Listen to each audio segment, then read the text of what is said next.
दोस्तों आज हम बात करने वाले हैं एक ऐसा आईपीओ का जो चुपचाप आया है लेकिन मार्केट में इसकी चर्चा आगे की तरफ फैल रही है।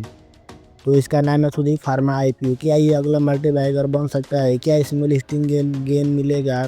और क्या आपको इसमें पैसा लगाना चाहिए या नहीं? सब कुछ साफ साफ समझेंगे बिना किसी घुमा फिरा के। तो चलिए शुरू करते हैं। कंपनी की कि कंपनी क्या करती है। सुदीप फार्मा कोई नॉर्मल दवाई बनाने वाली कंपनी नहीं है। ये बनाती है स्पेशलिटी इंग्रेडिएंट, एक्सीपेंट्स और न्यूट्रास्यूटिकल इनपुट्स। ये वो चीज़ें हैं जिनके बिना दवाई या हेल्थ सप्लीमेंट और फूड ग्रेड प्रोडक्ट्स बन ही नहीं सकते। एक बात समझ लो, इसके बिना फार्मा इंडस्ट्री अधूरी है। ये असल में दवाइयों के बैकबोन मटेरियल बनाते हैं। कंपनी का अगर बेस देखेंगे तो ये गुजरात में है। कंपनी का क्लाइंट्स तो 100+ देशों में है और फाइनेंशियल ईयर 2025 का रिवेन्यू देखेंगे तो 511 करोड़ का है। इसमें लगातार ग्रोथ और एक्सपोर्ट्स की पकड़ बहुत मजबूत है। कुल मिलाकर business model stable plus demand स्थिर इज इक्वल टू एक मजबूत कॉम्बिनेशन। अब बात करते हैं आईपीओ डिटेल के बारे में। तो आईपीओ जो है वो ओपन होगा 21 नवंबर को और क्लोज होगा 25 नवंबर को। इसका प्राइस बैंड के बारे में बात करें तो 563 रुपये से 593 रुपये पर शेयर है। और इसका लोड साइज़ की बात करें तो एक लोड में 25 शेयर्स आएंगे। और जो इसमें मिनिमम इन्वेस्टमेंट लगेगा वो लगेगा 14,825 रुपये का।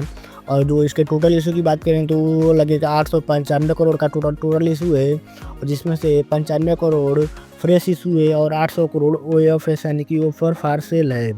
लिस्टिंग डेट जो होगा वो 28 नवंबर को रखा गया है। ये साइज बताता है कि कंपनी गंभीर है और एक्सपेंशन के लिए बड़ा प्लान रखती है।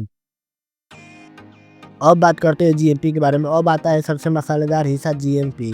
जीएमपी रिपोर्ट किया जा रहा है कि करीब 110+ यानी इन्वेस्टर सेंटिमेंट पॉजिटिव है। लेकिन भाई लोग सिर्फ जीएमपी देकर खुद मत पढ़ना।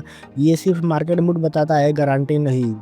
स्ट्रेंथ के बारे में बात करेंगे कि इसमें क्या स्ट्रेंथ है।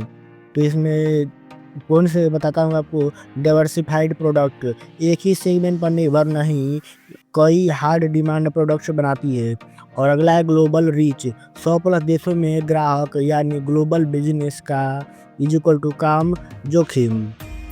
और अगला है कैपेक्स एक्सपेंशन, आईपीओ के पैसे से नई मशीनरी प्लस नई क्षमता, मतलब भविष्य में बड़ा फ़ायदा होने वाला है। और स्टेबल इंडस्ट्री, फार्मा इंग्रेडिएंट्स की डिमांड कभी रुकती नहीं है।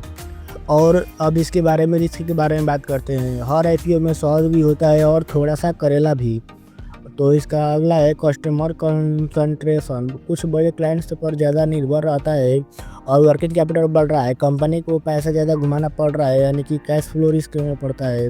प्राइजिंग प्रीमियम, आईपीओ सस्ता नहीं है, वैल्यूएशन थोड़ा पैक्ड लग रहा है। मार्केट सेंटिमेंट रिस्क, लिस्टिंग के दिन मार्केट गिरा, ये मतलब कि आईपीओ भी गिर सकता है। अब आप आते हैं फाइनल वर्डिक्ट पे कि आप लाइक करें या स्किप करें। अगर आप लॉन्ग टर्म निवेशक हो तो यह आईपीओ कंसीडर कर सकते हैं। बिजनेस स्टेबल है, एक्सपेंशन चल रहा है और ग्लोबल प्रेजेंस स्ट्रॉन्ग है।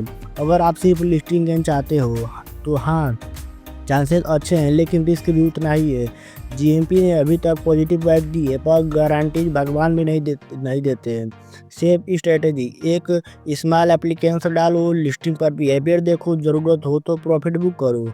ये आईपीओ ना तो हाई रिस्क हाई गेन है और ना ही पक्की कमाई वाला है। ये एक balanced medium risk long term friendly IPO है। तो दोस्तों ये था हमारा पूरा एनालाइसिस सुदीप फार्मा आईपीओ का। अब आपकी बारी, आप इसमें आवेदन करोगे या नहीं कमेंट में ज़रूर बताना।